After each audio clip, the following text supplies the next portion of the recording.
Welcome, everyone. It's Miss Jisa, and today I have a very special guest. She is a mom, a scientist, an entrepreneur, a dancer, a yogi, and an author of three children's books. Please welcome Miss Niyati Kadakia. Hello, everybody. So lovely to be able to be part of this discussion. I'm very excited. Thanks for being here today, Niyati. Thank And you for inviting me into your homes. And I'm just thrilled to be here. well, we're thrilled you're here with us. And the parents and families, and both current families and past families, have written in, and so have some friends of ours. So I have lots of questions to ask Yes, I you from them. know. I know. That's wonderful. It's just fantastic that people are asking these questions and have sent those to you. That just means that the parents are so conscious about what they're doing, and that's just fantastic. Yes, yes. And we're really thrilled that you're here because you have so much experience to share with us. So thank you. No, just part of this discussion, and there's so much I get to learn from those questions myself. So it's definitely a two-way street. Great. Well, our Yeah. first question is, what inspired each of the stories that you've written? Were there specific incidences that encouraged you to feel that it was important that these stories be told to a large audience? Mhm. Yes, definitely. So each of these books, especially the first book, Where is My Grandma, was completely inspired by what was happening with me and my daughters at that point of time when they were around 4 years old. Um, I had no intention of actually writing a book for the larger population of immigrant children out there. That was really did not cross my mind that much. What really I wanted to impress upon my own daughters. What they were going through was genuine, was authentic, and was justified. So that was my very first reason to sort of address their questions in form of a book, which was a creative endeavor for myself, to kind of take it on as a challenge and to see if I could do that. So yes, so that now that that's out of the way. So the very first book, Where's My Grandma, was around the time when my kids were in senior kindergarten, or they're just finishing up junior kindergarten, and their school had a lot of programs that were made for families, Mhm. extended families, to come and to celebrate different events with children. Yes. We were in Toronto at that time, and the city of Toronto is focused very heavily on family activities. So my girls would see very often their friends who would bring their entire large joint families Mhm. into their schools, into their classes. And when it would be their turn, it would mostly be just me representing them, or just me and my husband representing their larger family. We would always talk about the larger family that was there, loving them, supporting them virtually back in India. But it was very hard for them to see that they had just mom and dad. And their recurrent question around that age was that how come our grandma is now with us, Mhm. and our friend's grandma is always with them? And is this because our grandmas don't love us as much? How come they are Mhm. back in India?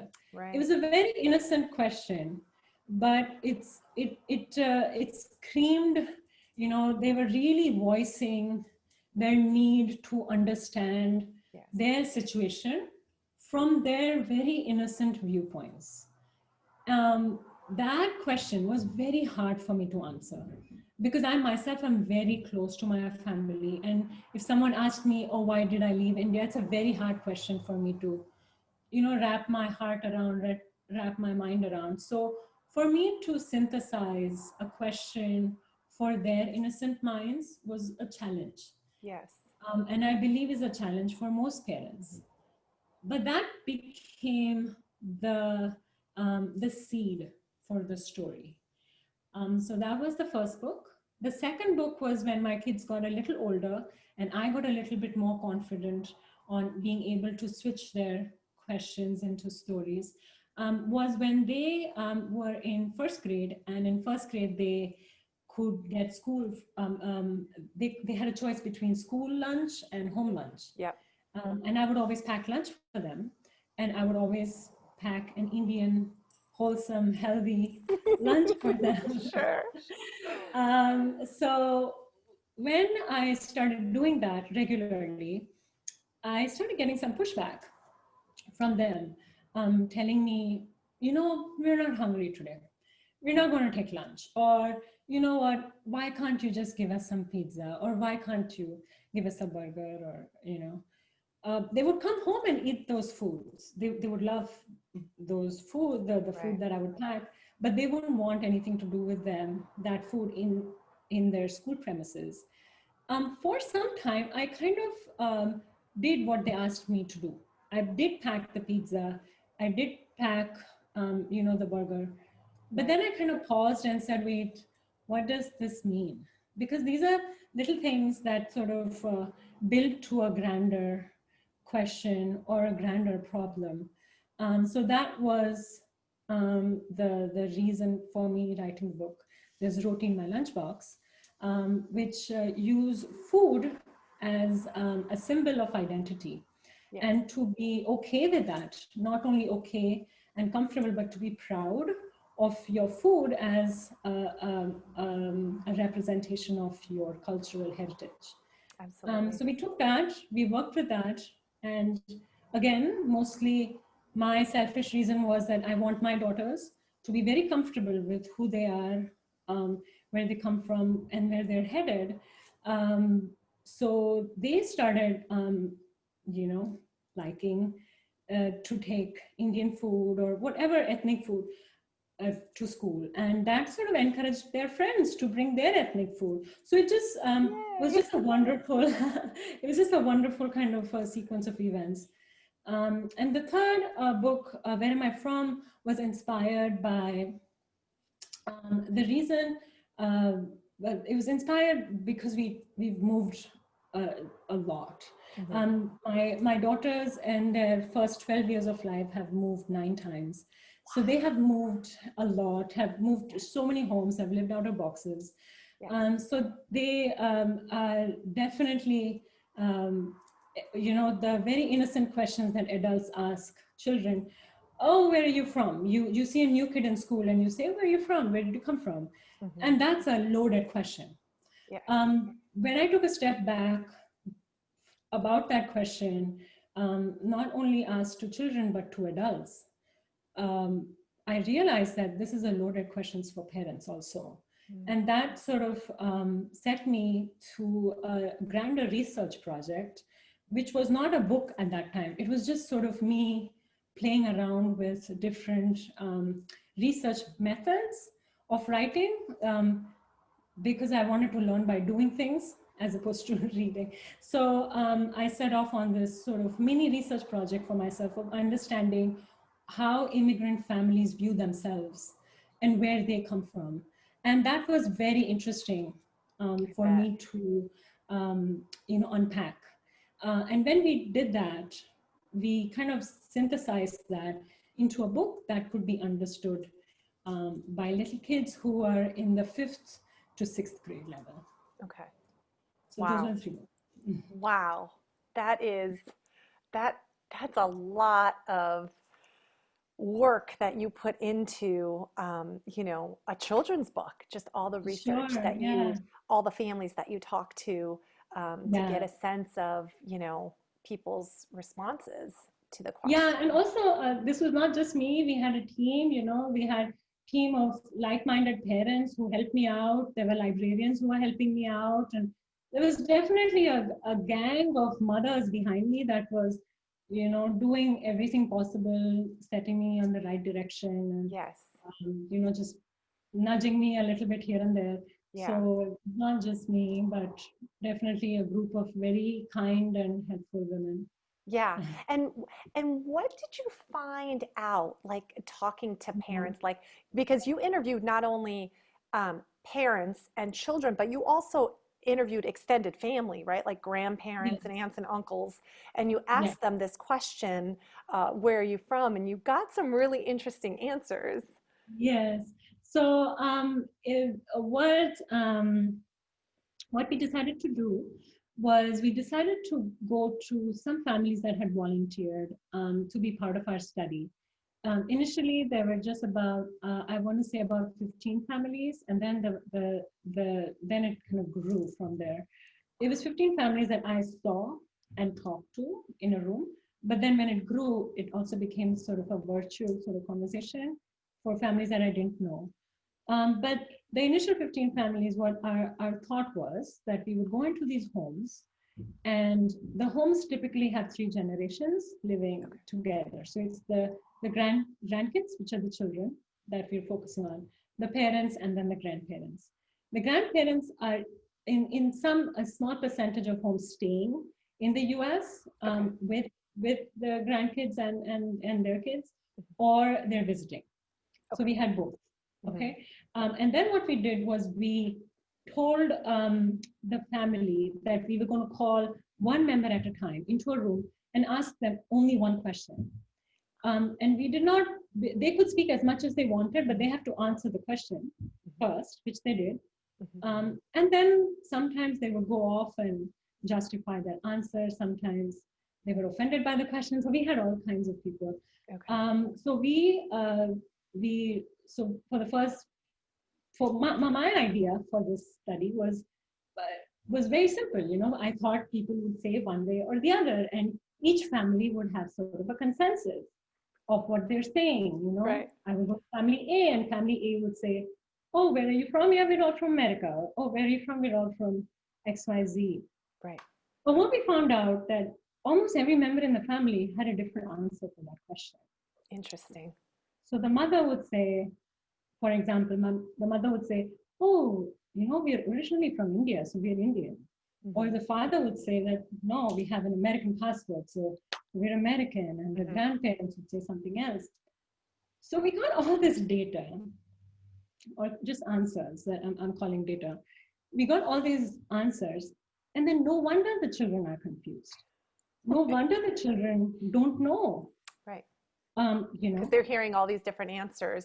Everybody's right. identifying in a different way. Different. And they're not, the parents don't really vocalize that. It's a very subtle messaging that happens because that's what they think.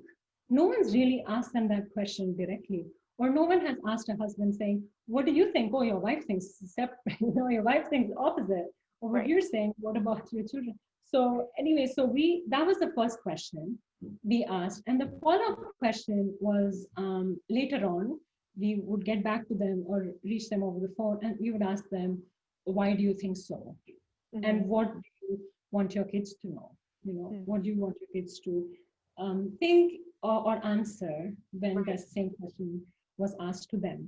And there were some very interesting answers we got, some answers ranging from, "I think we're American, so my kids have to think we're American." Or "My kids owe it to this country to call themselves American." These were some of the harsher answers. Sometimes the answers were, if a family believes such, then our culture tells us that a child should think like the parents are thinking. Then there were other parents who said, "Well, this is what I think. My kids are free to think whatever they think, and we don't impose our ideas on them." So we got a whole range. But the point was not the answer. The point was the variety of answers. That immigrant families sometimes don't talk about these very subtle but very important um, context around identity. Yes. And when they don't have that um, space or in their busy lives Mm-hmm. to unpack that for themselves, not as a husband or a wife or a parent, but just as an individual, Right. then they send messages over their child's lifetime, which can be conflicting. And they could potentially be inadvertently hurting um, their child's identity without wanting to do that. Right. And by just the simple act of being conscious of what they're saying and thinking, they can have a completely different relationship with their children as they grow older, especially in their teenage years. And we really wanted to address that. So we really wanted to build the roads for communication before the need to drive on them comes along, you know? Yes. Kids need that communication later on in their teenage years, in their early adult years. But if you've never had a difficult conversation in the childhood years, then it's difficult to have the larger conversations. So That's so true. we wanted to sort of build that skeleton framework with this, and all of this happened very organically. It Mm-hmm. stemmed from my own insecurity, I think, of not understanding where I am from. I've lived in 3 countries by then. I was confused myself, and then being a mother, I wanted to understand what I should be telling my daughters. So it came from that space, and it was very it was nice for me to know that other people and that I'm not alone and other people feel the same way, Absolutely. um, and that we can all talk about that and just become better parents that way. So Yeah, this work that you've done and this research is just so important. And I yeah, agree, paving the way and having these conversations when children are young just keeps the door open for further conversation yeah, as they get older, and not just about immigration and identity, but all of the topics that come up as they absolutely. reach those teenage years and those young adult years. Yeah, it's been fantastic for me. Yeah, Great yeah. learning experience. Well, we're glad you're sharing it with all of us as well. Yeah, It's really important. thank you, thank you. What is the age that you think would be appropriate to start talking about, um, immigration and what it means, to be an immigrant or to be a child of an immigrant? As you're an immigrant, I'm a child of of two immigrants. Mhm. Um, so, what when do you think it would be appropriate, and what might that conversation look like in the younger years? Sure. So that conversation is always appropriate. The moment you feel like having it, that is the time to have it. Hmm. The way you have it obviously has to change. Right, You can't go into immigrant policy with a 5-year-old. Well, right, if you have a 14-year-old, you maybe want to go into what an immigration policy looks like. right. But for a 5-year-old, to talk about displacement is actually a very uncomfortable issue because in those early years of childhood, the natural bond of child and parent is being formed. Hmm. And when either through story or through a movie or through a discussion, when a situation is presented to a child where a parent is removed from a child, like Finding Nemo, for example, it's like tormenting to a lot of 5-year-olds to see that movie because Yes, that bond is lost. It can be yes. very traumatic, even to just get their heads around it. So Hmm. it's a complex issue, but I think to talk about it in a way that can be simply understood in the most innocent way, in the most simple way, is just that we are, say, our our grandparents live somewhere else or our extended family lives somewhere else and we live here, and to start the discussion by what is it that you are feeling, Hmm. to always find out where the ground that on which they're standing, and to start from there, as opposed to imposing what you might have in your head at that time. So to find out from that child, usually around bedtime, because that's when they're most relaxed, when you can Mm-hmm. sit and talk with them. It's like, what do you feel, what are you feeling today? You know, it seems like you're missing your aunt a lot, it seems like you're missing grandpa a lot, or what do you think about it, how do you feel being so far away? Right. The questions will come from them. Okay. And then so instead of prompting the question, just prompting a feeling Mm-hmm. of what they're sensing at that moment, and then the question will be asked to you Mm-hmm. based on your child Yeah. and that child's personality, and then to answer that question as honestly as you possibly can, because children can see through any lie you throw at them at that age. So so it's best to be extremely honest Yes. with them, again, at a level that they understand, Right. um, and to be ready for that discussion, and to be willing to say that that I don't know, that I'm sad also. Mm-hmm. Part of being an immigrant is grappling with a lot of emotion, of having two homes, of having a history that you cannot see your children Yes. live, Mm-hmm. especially if that history is a happy one.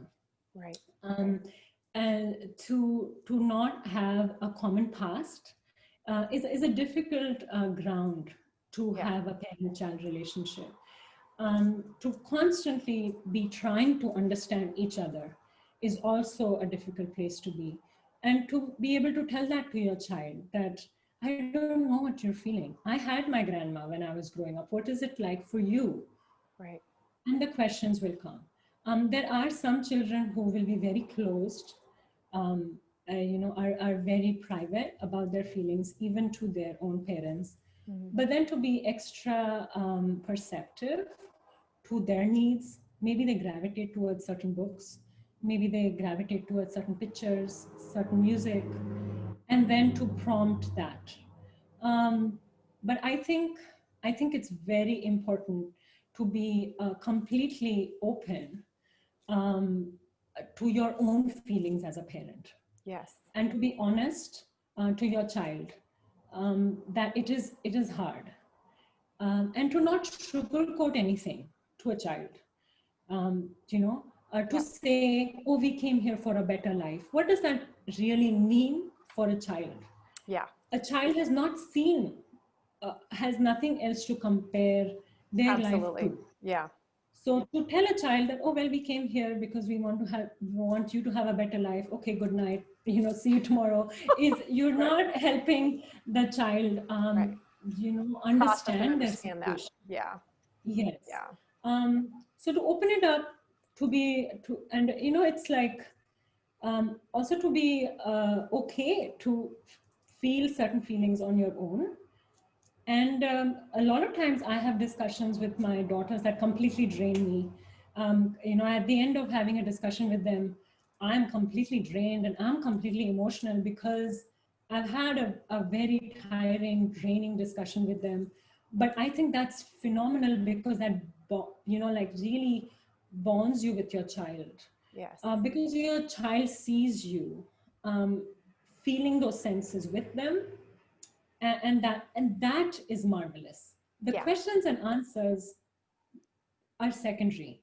Yeah. The willingness for a parent to come to a child's level and say, let's talk, that's phenomenal. And Yeah. when they grow up and when they have a difficult situation, either in school, either with their friends or whatever, they know you'll be there. Yes. So yeah, so to keep that open mind, and to use the discussion of immigration for a larger connection with your child, and to be as genuine as you possibly can. Yeah. It's having those real, it's having the real conversation, right? That real Real relationship. conversation. Yes, and for that, I think the parent has to be very aware of their own feelings, which I think a lot of parents shy away from. Yeah. And that is why they do not want to have these discussions with their children. Yeah. They do a lot of things that they feel might indirectly help their child. So, for example, they will choose schools that have high diversity. They would show them movies every once in a while that have diversity, but those are very superficial. You Yes. know, they would go to trips or they'll go back to their country of origin, again very superficial. I think parents need to sit with their own feelings. It could be feelings of guilt, could be feelings of achievement, of enabling themselves a better life than they had in India. It could be feelings of remorse, it could be feelings of loss, of separation, of many different feelings. I think to be able to address that first as Right. a parent, and then going to your child. I think the first step is very hard for parents. Yeah. Yeah. I can see and understand that. Yeah. It brings up a lot of emotions. Yes, absolutely, absolutely. Because it's about relocation. And also to not have to have a dual identity as such, where you sort of have this identity of your past and the present, but um, how does that rift in you make you the person that you are, right? And That's a good there are a lot question. of unanswered questions that go in an immigrant mind, that need to be addressed as a parent, so that a child doesn't have uh, any difficulty, um, or doesn't uh, can build for himself or herself a seamless self. Although sometimes this feels like a lot of mushy talk. I'm a scientist myself, so I sometimes, when going into too much of self-image and too much of self-validation, definitely it can go extreme. There's a limit to how much you want to talk about feelings. I understand all of that completely. But there is a very real phenomena for immigrant children to have a high rate of depression. There's a very real phenomena where there is a term called ABCD, which is called American Born Confused Desi. What does that mean? It means that children who are born of immigrant parents are tagged as confused. What are they confused about? They're confused about their identity. And that can lead to a lot of different things. They can lead to alienation. They can lead to a willingness to embrace everything that they consider American. Hmm. To Yeah. overcompensate Yep. westernization in their mind. Hmm. It could be rebellion. It could be overcompensation of getting away from their parents' culture. It could be this need to choose one or the other. Hmm. So in the later years, it manifests in many different ways. So a lot of parents who feel like, this is just talk, and it's all very too touchy-feely for me, and it's not really an issue. It might not be, but No. it is definitely something that needs to be given conscious thought, Sure. and attention, because there is loads of data coming out for mental health, addiction patterns for teens and pre-adults and even pre-teens in immigrant homes. And that needs to be addressed by parents early on when you have the time. Right. And when you've created that open door for Yes, discussion. yes, you can't do that when your child is already in high school. Yeah.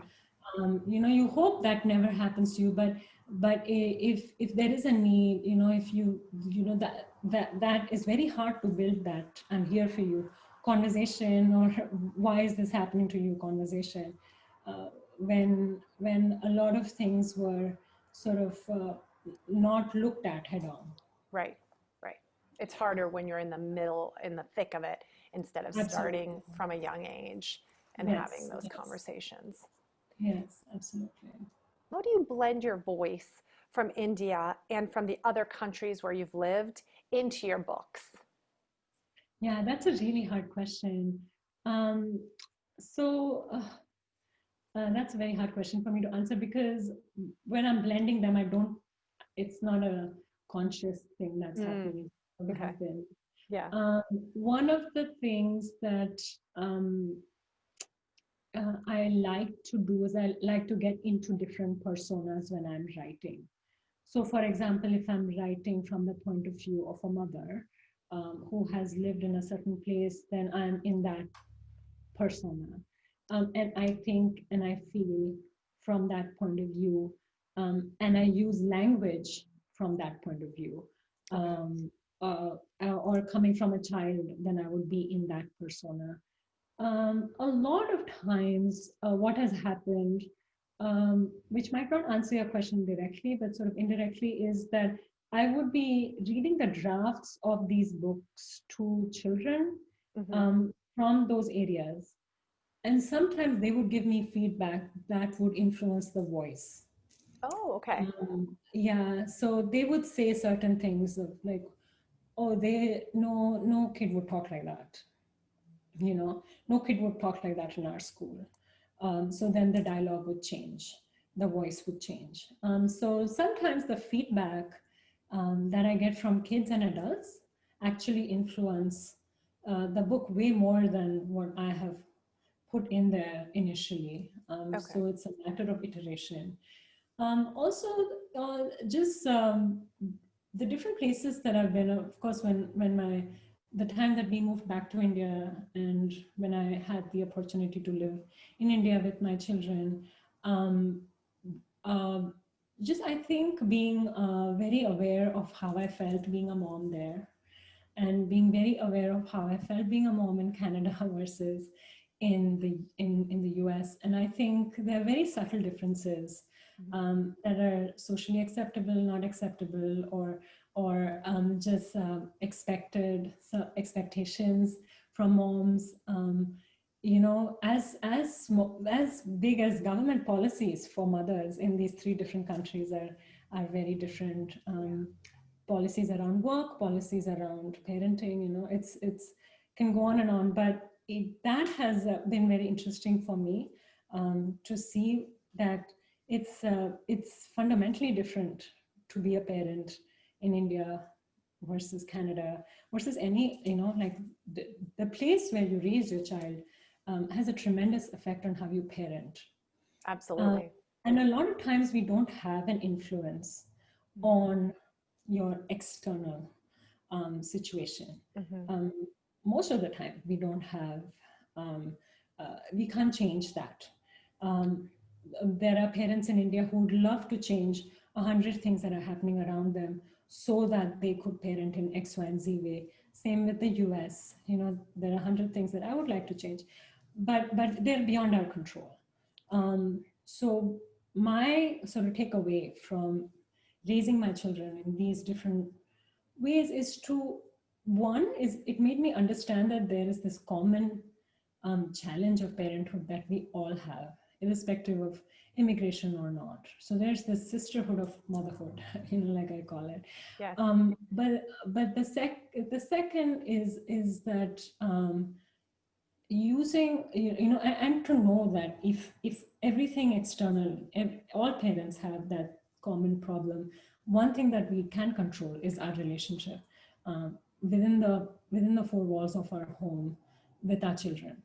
We Right. have complete control over that.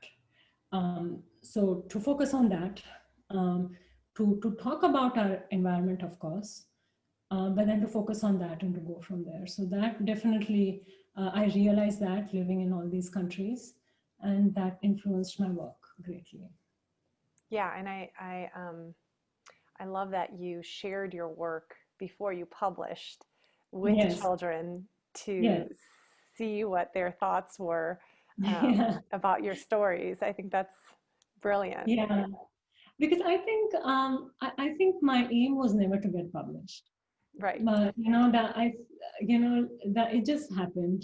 but but definitely by the third book, yeah, I started realizing that, oh my god, like this is actually hitting this is well received, and then we won a bunch of awards. So I was like, oh, this actually matters. But I initially, it wasn't about that. It really was the thrill of getting down at the level of a 5-year-old, Right. and they would ask you questions that, oh, just so heartbreaking and it's so hard to answer. Right. And at that time, you wonder that there has to be something for these children um, to answer these questions. It's not enough that we tell them to study this, that, or the other. But now they have these very fundamental questions Right. around a choice that they have not even made. The parents have made. Right. So then it is our responsibility and it's our duty to answer it. So it came from a place of inquiry within myself, and then this just sheer thrill of being around these little kids who, and also each of my books have been written at the age level as my daughters were growing. So it also gave me a chance to be around their peer group, Right. um, and yeah, and to use that peer group so that we were having a very constructive discussion. Yes. Yeah, I think that's brilliant. Yeah. What are some of your favorite traditions that connect your family both to the U.S. and to India? Yeah, it's a fantastic question. I love that question. When I read that question, I was like, oh, it's a great question. Um, so Diwali is a big thing in our household because I was growing up. That was the biggest festival for me. I love to cook, so I would have this huge spread every Diwali, and we would write letters and cards to our family. So personally, for me, Diwali and Thanksgiving have been two big things, and then as my kids grew slightly older, when they came into kindergarten, Christmas became a big thing for us because of the tree, the gifts, and the letters to Santa and all of that. Yes. So, but festivals that connect them back home are definitely Diwali that we do. And then there are a lot of small festivals that, I mean, the Hindu calendar, the Indian, the festival calendar is filled with different festivals that you can pick and choose from. And it is a very personal question. So Diwali is definitely one. And then Ganesh Chaturthi is another where you are praying to the god of obstacles, the remover of obstacles. Sorry. So that is big for us. When is that Holi. celebration happen? That is typically in the month of October, if Okay. I'm not mistaken. Okay. October, Okay. yeah, end of September. No, September to Okay. October. And then there's Holi, Yes. that happens, the festival of colors. Yeah, so these are anything that actually can have something that we can do over here to connect with the community, within our community.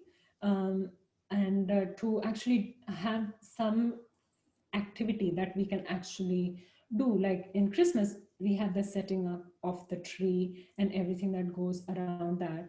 With Diwali, there are different things that are done around the house that the children have to do, like making those the colored designs, or coloring the diyas, or helping me cook the different sweets, or making gardens or whatever. So to tie each festival with something that the child can participate in, because when they're young, they're too young to understand why, how this connects them culturally.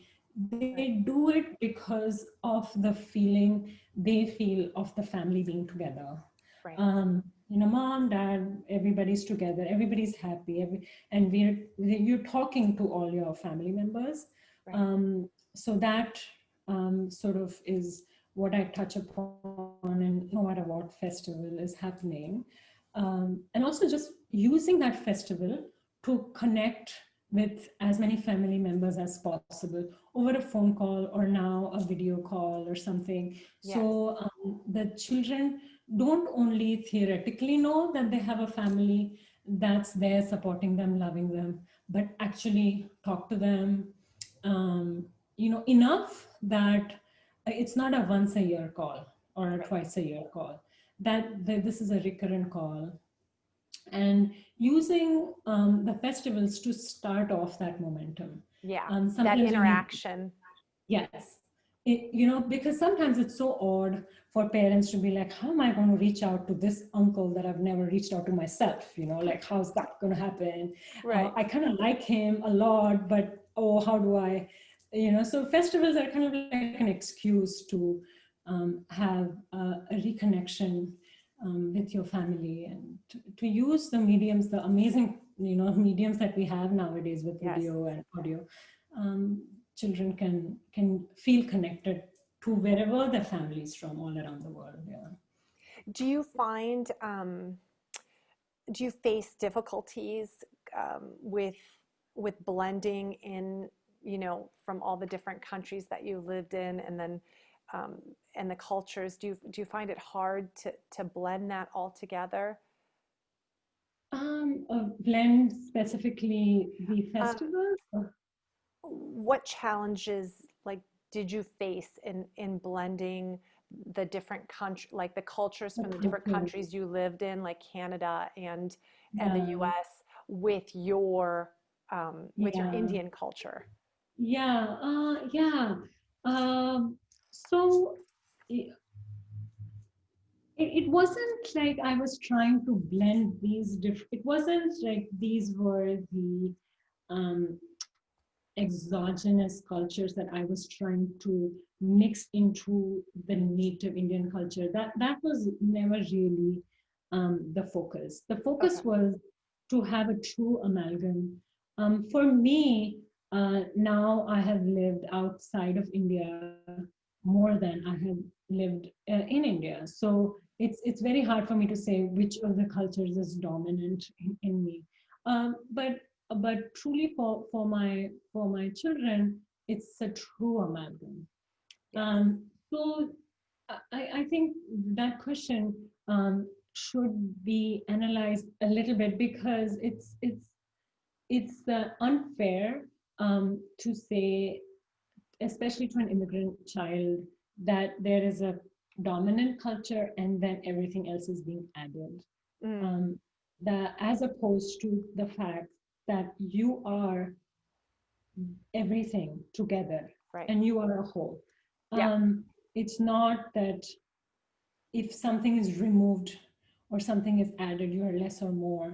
And that is fundamentally how an immigrant child is different from an immigrant parent. Hmm. Um, that has to be recognized Hmm. by an immigrant parent, that the two are fundamentally different culturally. When you raise a child in your native culture, the child and the parent are both in a culture which are the same, Right. and they both have a similar history. Right. So obviously times change, things change when people were growing up. The times are different now, of course, but Hmm. there's still this common thread when you are both in that native culture. But with an immigrant family, the parents have to recognize very carefully and very consciously that what they see as themselves is not what the children see as themselves, as Right. them. Right. They're very separate. Yeah. And to expect the child um, to feel like how they're feeling is unfair. Hmm. And that's where that disconnect happens. So for me, it wasn't much of a blending per se, because I was writing all the books from the point of view of a child. Right. So constantly I was portraying how an immigrant child is a whole, a unique self, complete person, is not, any less Indian because they are also American. That's a flawed way of thinking fundamentally. Yes. And that is a problem that I face sometimes. It could be with your own family, with your own, friends back home that feel that because your children are raised somewhere else, they're that much less Indian or American or whatever. Um, they might have less experiences than a child that is raised in different places. The experiences might be different, but what they consider themselves is is is a whole identity, and they're in no way lacking Right. um, Or less or than. less than something Right. else. Yeah. So for a child, an immigrant Indian child, to look at their cousin who is being raised and born and raised in India and to say, well, I am less than that person because I'm raised here, is not, it's a very natural thought, and that thought should be paused and that thought should be addressed. Yeah. Why is that child feeling so and so? Maybe some of the aspects are called for. What is making that child feeling that? It's not a right or wrong, but it's definitely something that needs to be thought of carefully. To see immigrant children as complete individuals, completely different from their parents, is fundamental to have a healthy relationship and a healthy immigrant family. Problems happen when one is seen lacking. Yes. When children see parents lacking in American culture because they are considered too Indian, Right. or the parents see their children lacking culturally in some way or form. So we have to be very careful about that as parents. That's a really important distinction Yes, that you've made. I definitely think so, and I feel, I hope that all three of my books drive that Hmm. um, very very carefully. Even the images that we have used, even the clothings that we have used in the books that the mom wear or the dad wears or the Hmm. grandparents wear, is very consciously thought. It's very thought through, because each of those imageries have a certain baggage Hmm. that comes with it. And what does that baggage mean for a child? And then the judgments also that adults make Right. on immigrant children. Right. Um, well, you're Indian, so you have to be good at math, or Right. Yeah. so right Yep. away, so many judgments. Yep. That's a very superficial judgment about math or science, or oh, why aren't you part of your spelling bee team? Right. But to unpack that a little bit and say those judgments are completely uncalled for. What are the deeper judgments that we are making even without knowing? And then flip it around and say, what are the judgments we as immigrant parents are making about our nieces and nephews that are being raised in India? Right. So for us to sit here and then not make, so just to be very aware of how we are being perceived, and which we have no control over, but at least we have control over how we do perceive. That's what I love about your books, Niyati. All three books are just so consciously thought out, from cover to cover. Every aspect of all three of your stories, really, you can tell how much research and how thoughtful you've been and how mindful you've been when writing those Yeah, stories. yeah, it's been it's been lovely, but yeah, they're such simple books. Yes, Definitely, because they're written for a simple for audience. young, right, right. Yeah, but I think discussions like these really unpack the challenges, and very frankly, opportunities Mhm. that immigrant parents have. I think with every problem, there's an opportunity. If you don't have that problem, you Yes, don't have that opportunity. yes, And I think it's a phenomenal opportunity that immigrant parents have, um, that, is special, yes. to connect with your child in a very special way, in a very concrete and how should I say, in a very organic way that you can bond with your child, um, because these experiences are very raw. Yes. And you have that chance. You can't manufacture these chances, and you have them. A lot of parents are going to shy away from it because it's hard, but to see it as like, wow, I have this way that I can deepen my relationship with my child, and it has come because of immigration, Yes. something that might be It's an hard. opportunity Yeah, to absolutely. have these really great Yes, discussions. yes. And so the books have been used in classrooms by teachers to open up discussions within classrooms. They would bring in, different parents to talk about that. So the books are not meant to answer any questions. The books are meant to start The talking. conversation. Yeah. Because like you and I were talking a couple of days back, that immigrant parents come from cultures, generally speaking, that are not very vocal. Hmm. We don't talk about our feelings that That's right. much. That's right. We're very private about what we feel, especially if those feelings are hard.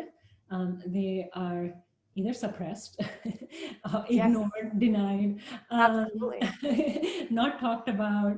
I have experience with that. Yeah, but if they are denied, Growing up. Yeah. yeah, Yeah. if they're never talked about, Right. even if you do talk about them, they are talked about in very short sentences. Hmm. So they're not ever addressed completely. That's just how immigrant a lot of immigrant cultures are built. That's how we were raised. Yes, Um, absolutely. sure. When in the mid 70s and into the 80s, the culture here in America was immigrant families just felt like assimilate, assimilate, assimilate. So Yeah. just become American, and learn English, and it wasn't valued to keep your mother tongue or your first language. It was all about assimilating and being as American as you can.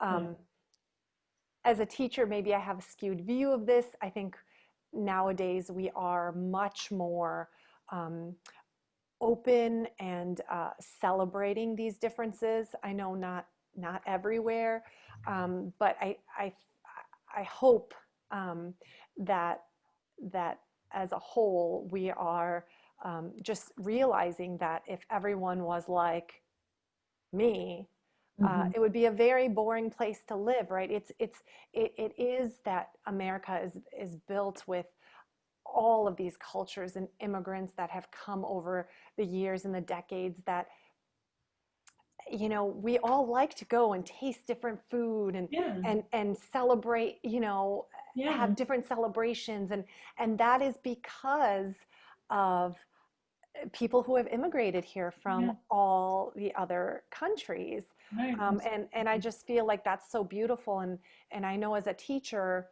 when an immigrant parent asks me, oh, should we only be speaking English at home? I say, absolutely not. Don't speak a Mhm. word of English. We'll give the Yeah. English here at school. You Yeah. keep your mother tongue, you That's right. know? And I don't know, I can only speak for, I mean, I live in Los Angeles. We're, a very metropolitan city. So I would hope that it's like that everywhere in the US.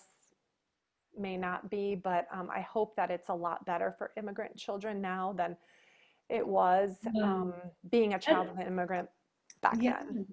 I think that's a really good point that you bring up about bilingualism, because now parents know that raising a bilingual child is very healthy for that child's brain Yes, and for future development. It wasn't known before, right, but now we have that research, we have that data. right, Similarly, it is very important for a child to be bicultural.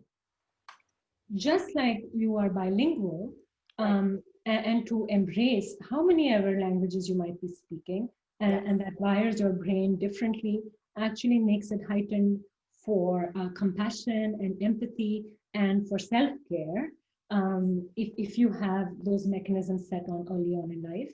yes, Similarly, if you are bicultural, or tricultural or from different cultures, it wires you very differently, your brain very differently, so that you can actually perform better in very tangible ways.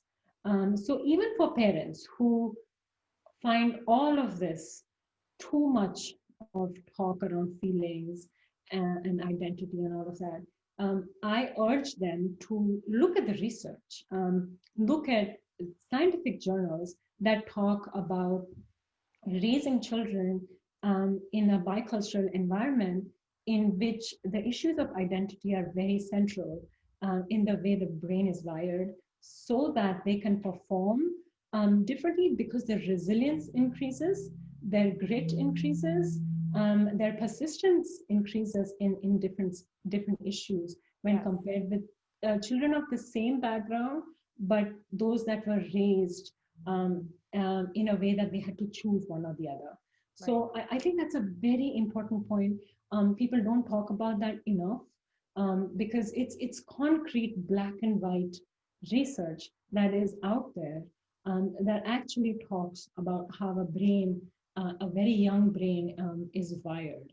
And when a young brain is asked to choose, just like a left-handed child is, if that person is forced to, there is damage that happens within. It definitely has an impact on the brain that can cause stuttering, many different ways that can actually express itself. But the same way, if a child actually comes from a bicultural family but is asked to choose, is asked to say that you are only American, or you're only Indian, or you're only Sri Lankan, or you're only Nepalese, or whatever, that can have some fundamental damage on the way they view themselves, um, and hence how they view the world. Right. So it's very important for parents to understand that even though these are children's books, these are not matters that are can be just frivolous. Yeah, and glossed over. No, they're not just a bedtime story. Right. They're not just something that that we do to pass time with our kids. Maybe that's one of the things that we do, but there's some very significant influences that your child is having by reading the right book, or by reading the wrong book, or by having the right or wrong company.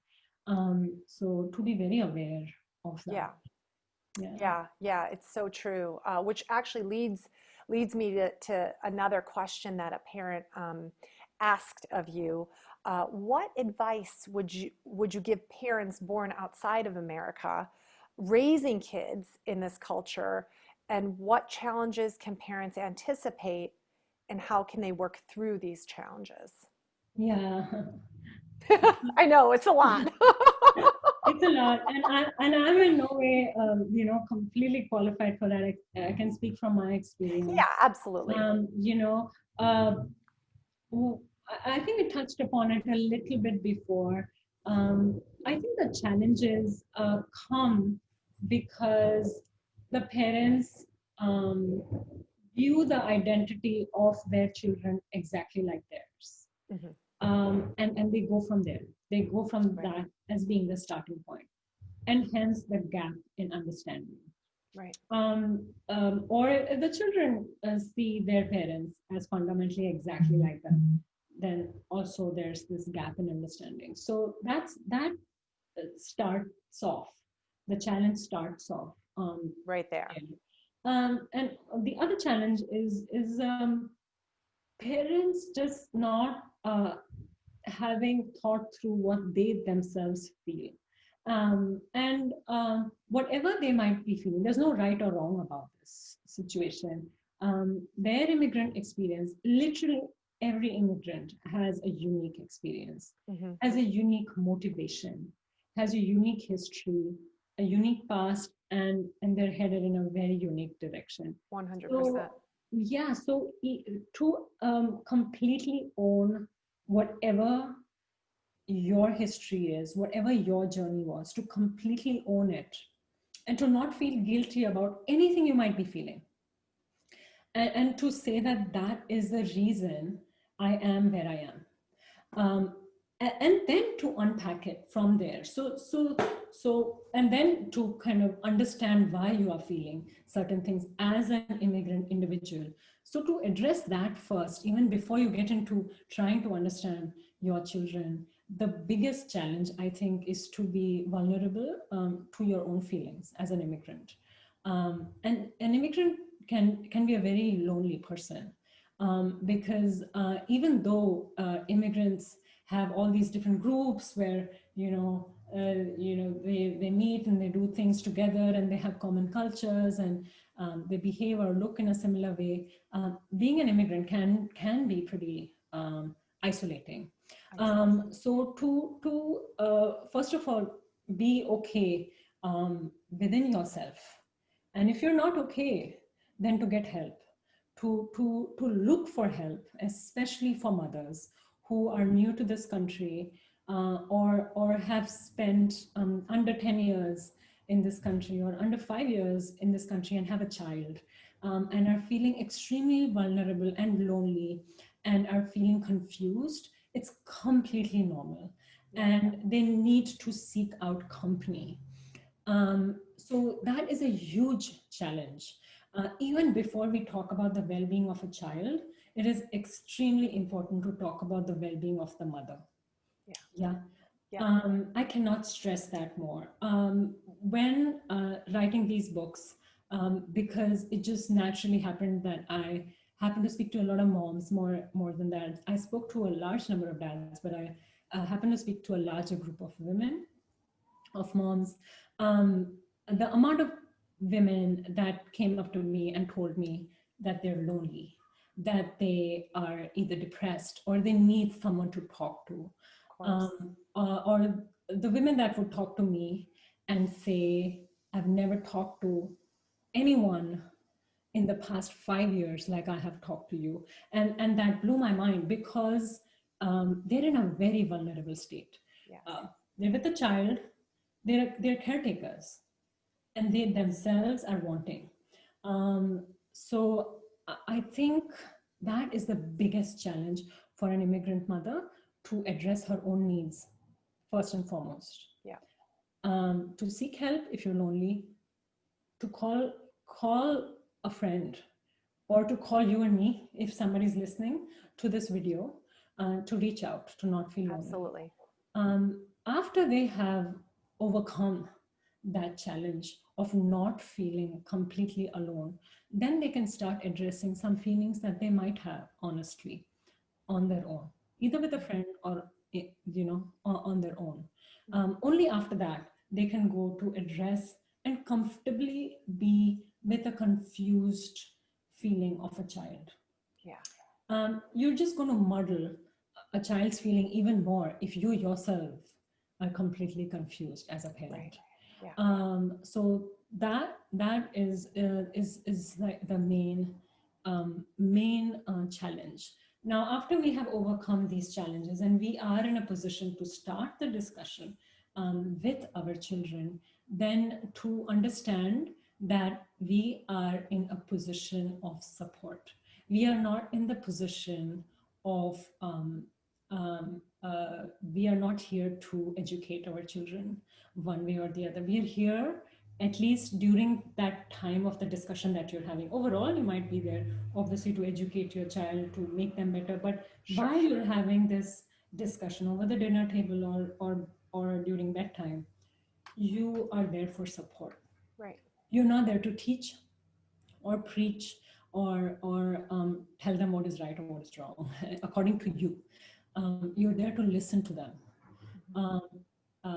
So a lot of immigrant parents want to rush into a quick fix and say, no, this is wrong. You're thinking wrong. This is the right way to think, and I will tell you how to think. So to try not to do that, and to try to be open to their own child that thinks maybe completely opposite from how they think. and to not be completely scandalized by that, to be okay with those challenging situations. Is I think those I think are the big challenges that are faced by just having this discussion, the challenges that have to be overcome in order to have a productive Yeah.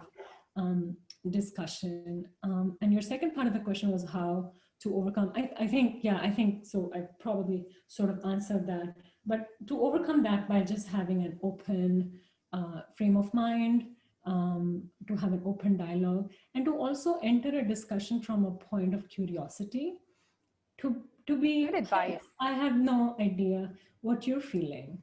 I wasn't raised here. I didn't go to elementary school here or high school here or middle school here. How does it feel like to you, you know? Yeah. Teach me how I'm supposed to walk, and teach me how the other moms dress up, and I want to fit in. Help me, you know, what kind of music should I be listening to in small things.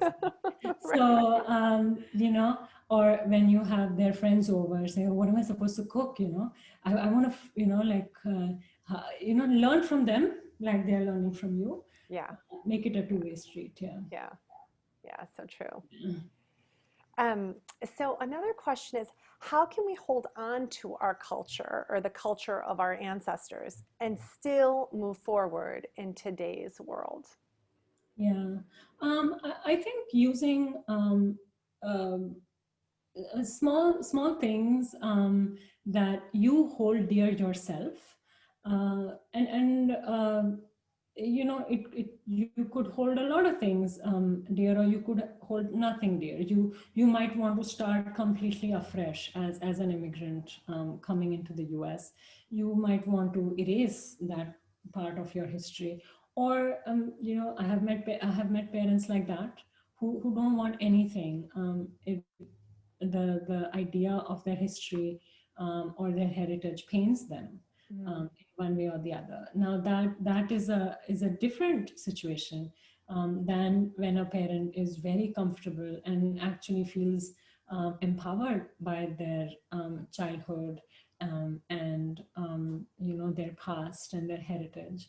Now, if you're of the latter, that you feel happy and you feel empowered by things that you have done growing up and are part of your heritage, then to use that in just day to day things to make them part of the flow of life here, and then to have special days that are there around festivals to sort of drive home a feeling of celebration around heritage, around the unique things that we bring yeah.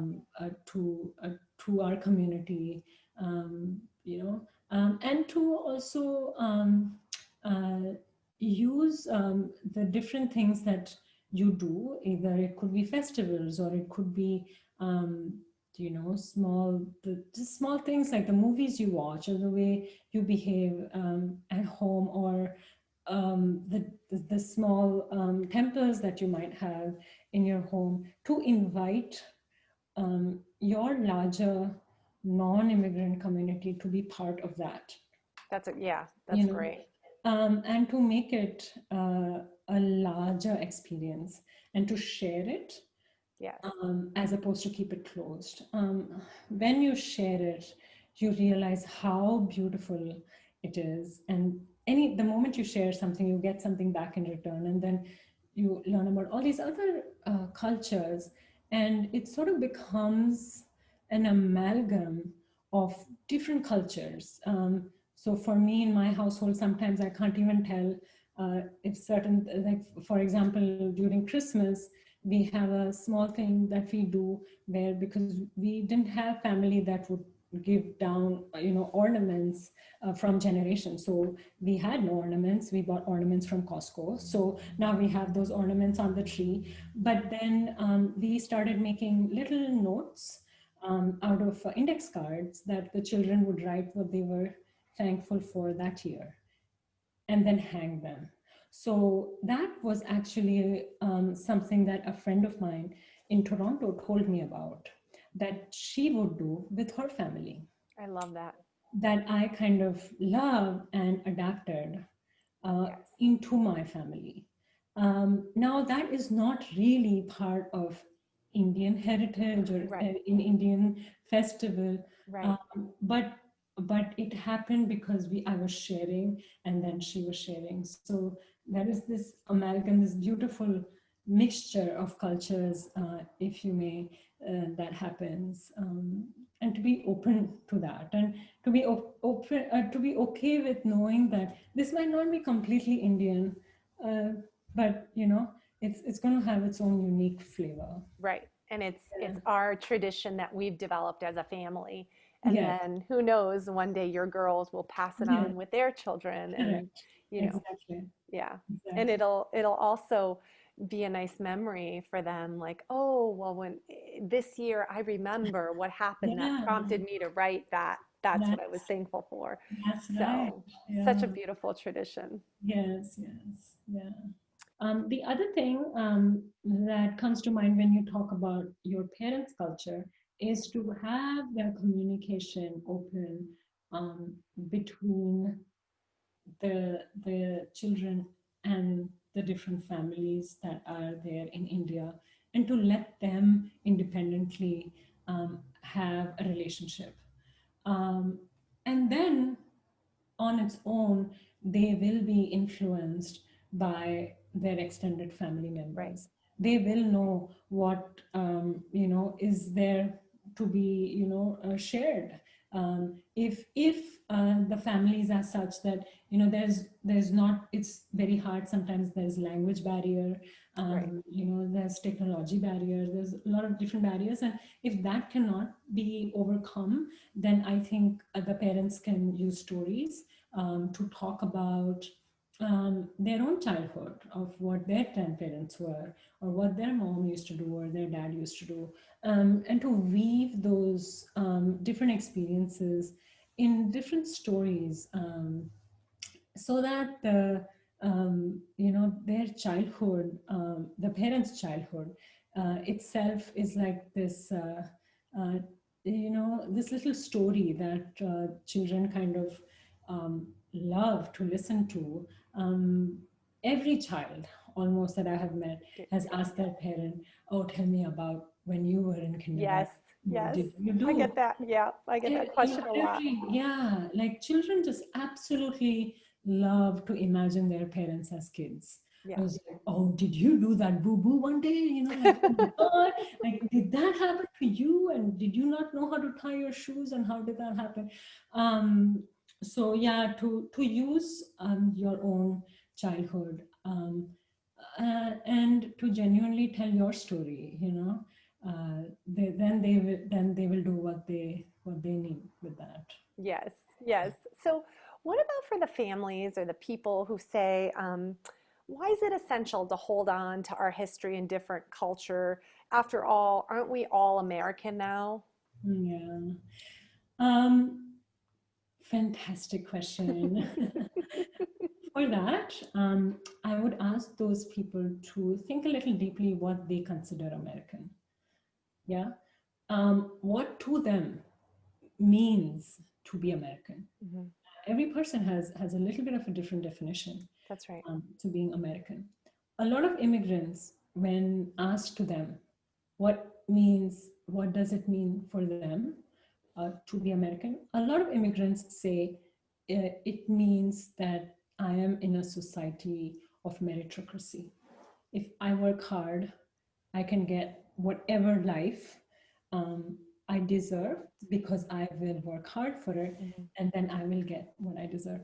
A lot of times, immigrants say that.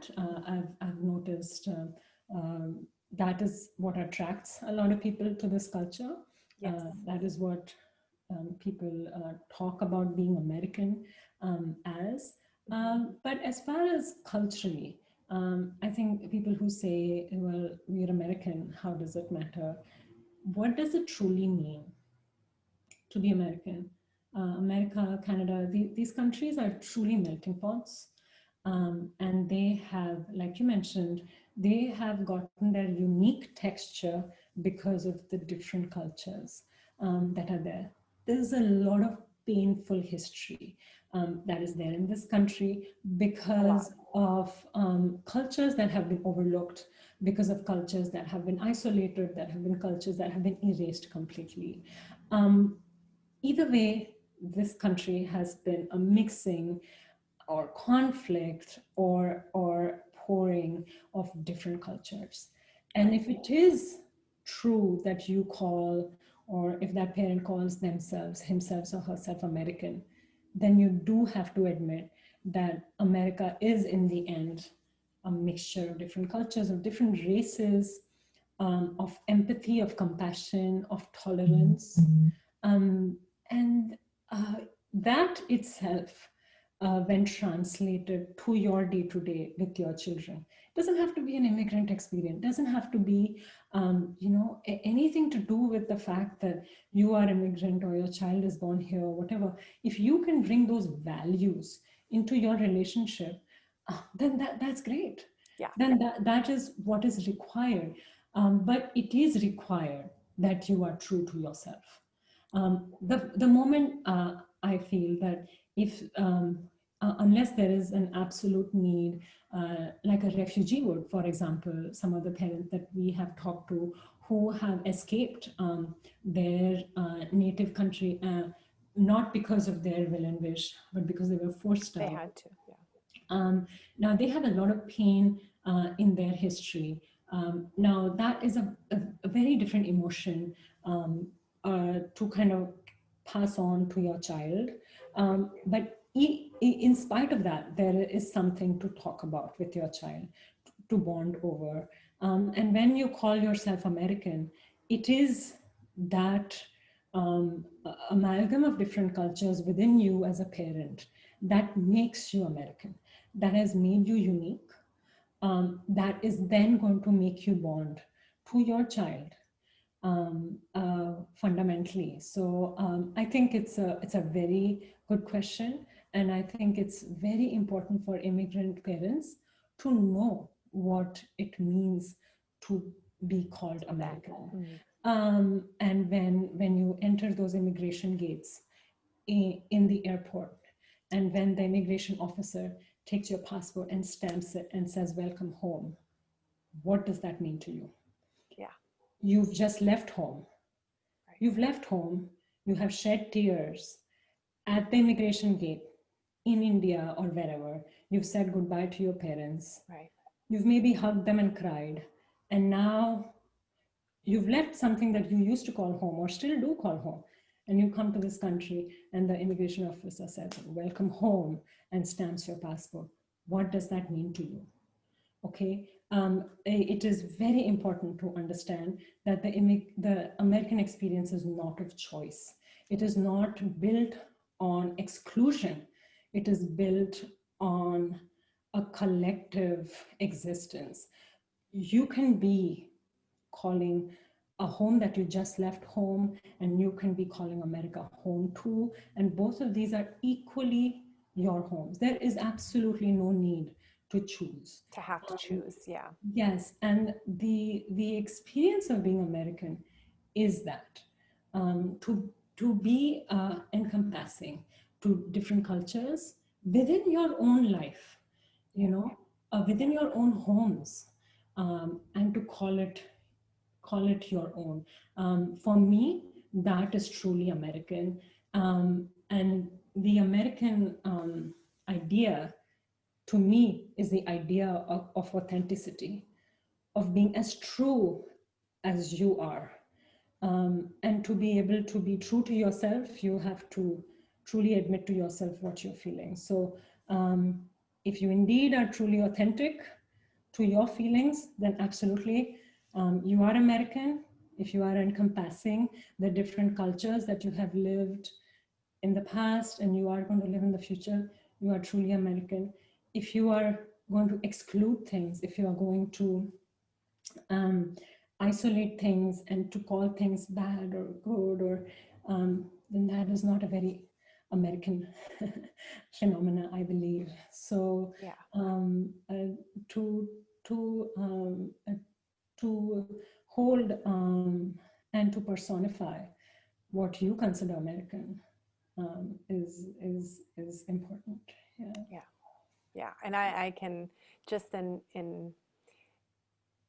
in chatting with you, I can really tell that you've done the hard work, that you've had all these feelings, that you've worked through all these feelings, and that you really thought about Yeah, I these get to, questions. yeah. I think it's just the idea of moving so much and living in different places and Yeah. being a mother, I think makes us all women very humble. Yes. So it has been a humbling experience. Yeah, for sure. For Yeah. sure. So, Niyati, we've had lots of questions. I only have two more questions for you. Um, One is, how can we talk with our children about the changing landscape of the immigration issue in the US? Obviously, this is a Okay. question for people with a bit older children. Absolutely. I think if your child is in middle school or your child is fifth grade class, depending on your child, Their maturity and but I think it's extremely important to involve children in what is happening in our country, in even other countries, to make them very aware. Something that happens to children being raised in America sometimes is we kind of get closed in our little cocoons, and the news that we get absolutely. is always just happening in this country, sometimes even just happening around us, and we sort of are very comfortable in that little bubble of us that we have created. But I think it's extremely important if you want to raise, strong citizens, to take that ownership and to educate yourself about what is happening first in the policies. If you voted, then you know the different issues that are facing our country right now, and to involve your children to be very politically aware. But when doing so, to allow them to have their own opinions. Um, so start by having them watch different news from different media channels. Not only the channel that you watch, maybe they want to watch a Absolutely. different channel and make their own mind up And about what get is those different happening. perspectives. Absolutely. And to have a discussion about what they think is happening. Most of the cases, 9 out of 10, children will definitely empathize with immigrants and the policy changes that are happening around immigrants, especially immigrant students, because they're closer to age and all of that. But to ask them what they feel about that. The easiest way is to have the radio on every time you're going to a class or to school or whatever. We listen to music and all of that is great, but to have turned it up to a radio channel that you might prefer. For me, it's NPR, and Same with you me. know, My daughter's like, yeah, after the election 4 years ago, she's like, okay, the election's over. Can we stop listening to right, NPR? right. But I'm like, then no. at least she's heard those messages, and it's definitely helped her. I mean, I'm sure. So to have some information um, being given to them about what's happening in the world, and also to take the responsibility to share the bad stuff. So there has been so many things that have happened in the past year that have been extremely difficult to stomach for Absolutely. immigrants, for people of color. But then to tell the children, especially if they're older, as soon as you find out, if they don't read newspapers themselves on their smartphone or whatever, if they have a smartphone, if they are not inclined to reading the news, then to be responsible as a parent and say, well, this is what happened in Georgia, or this is what happened, and you might want to read about it, or let's read about it together if they're slightly, Younger, right. slightly younger. Yeah. And then to say, oh, what what do you think? Like, what is going on? So to really understand, I mean, their parents will sit and watch things that are happening in NASA or in SpaceX, or we celebrate those things. But very often, when something terrible happens, we just kind of That's right. quiet, and We we don't shove talk it under the about it. rug, and Yeah, yeah, because it's very difficult to talk about it is. death and disparity, and especially racial injustice. But to tell it as it is, and sometimes it's easy to share these things because you're telling that like a headline, like this is what happened, Right. and then you talk about it. Most of the time, a child will be just they'll just be like, how did something like this happen? And they themselves will follow up about, oh, what else happened, and how they will themselves be curious. And even if they're not curious, to continuously tell them about what is happening. Right. And not only in the US, things are happening to In the world. immigrants and refugees and displaced populations all over the world. Yes.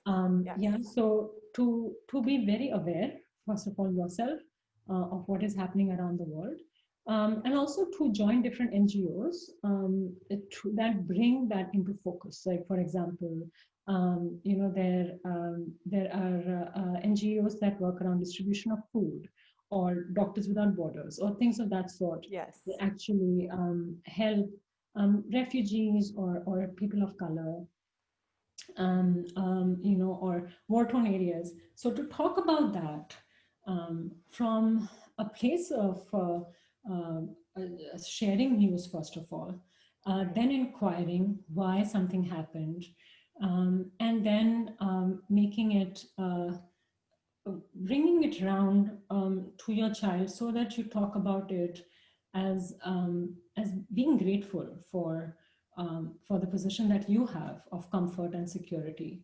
That's right.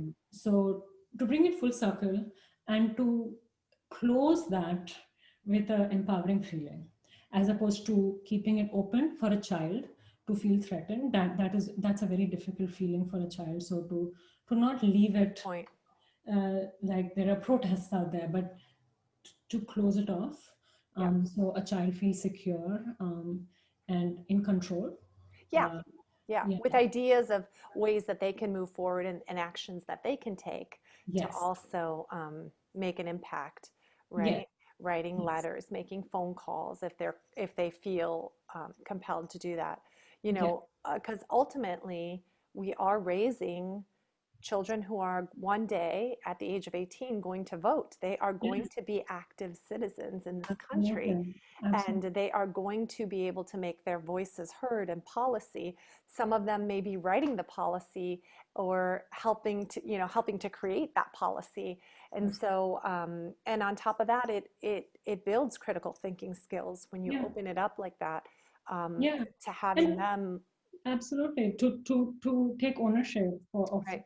you know, and also, at some point of time, to change the discussion in the house. As parents and children, sometimes moms and children get into this very beaten up routine about, did you eat, and did you, do Right. your homework, and Yes. and All the logistics. it's all logistics, it's all routine. Yes. So they see you as a mother, as a caretaker, as a nurturer. They need to also see you as a critical thinker, of an advocate, as an activist. That's right. They need to see you, especially if you have daughters, they need to see you as a strong woman, and you need to voice your own opinion, and you have to do something about that.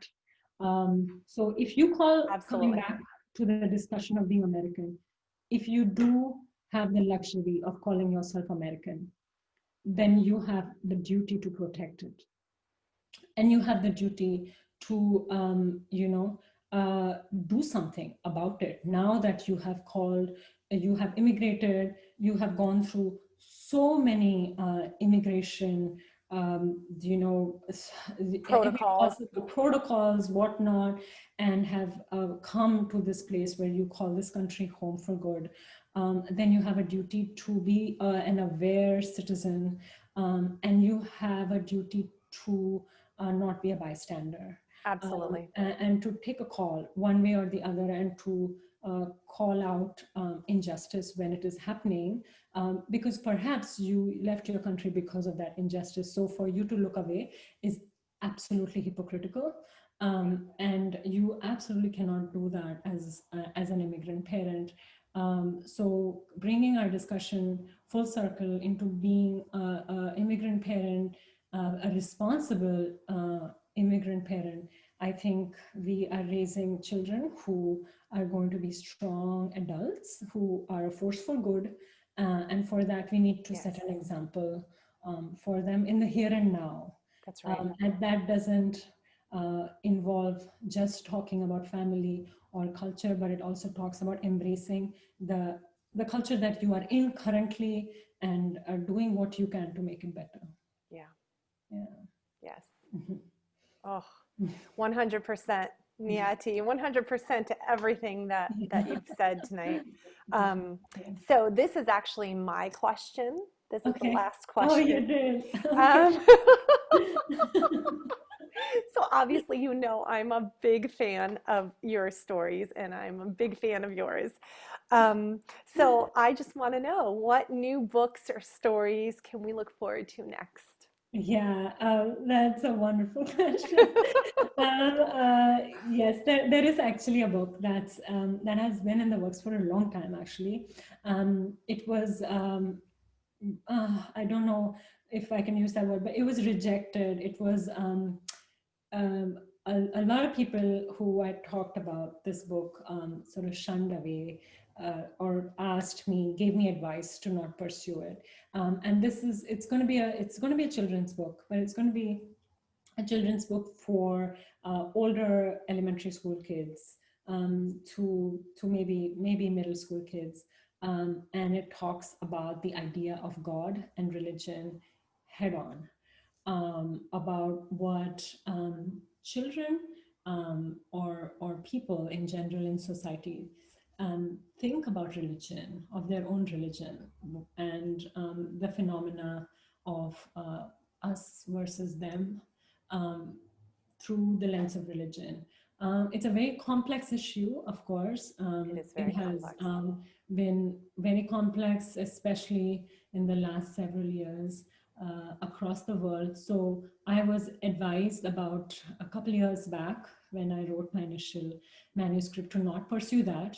And the team that was with me sort of told me that they don't want anything to do with the project. But hopefully, we will get this message out, that we are raising children in a tolerant world, and that hopefully they will grow up and make it this beautiful, tolerant world where different religions, different people, who believe in different things, can all live together in harmony, and help each other.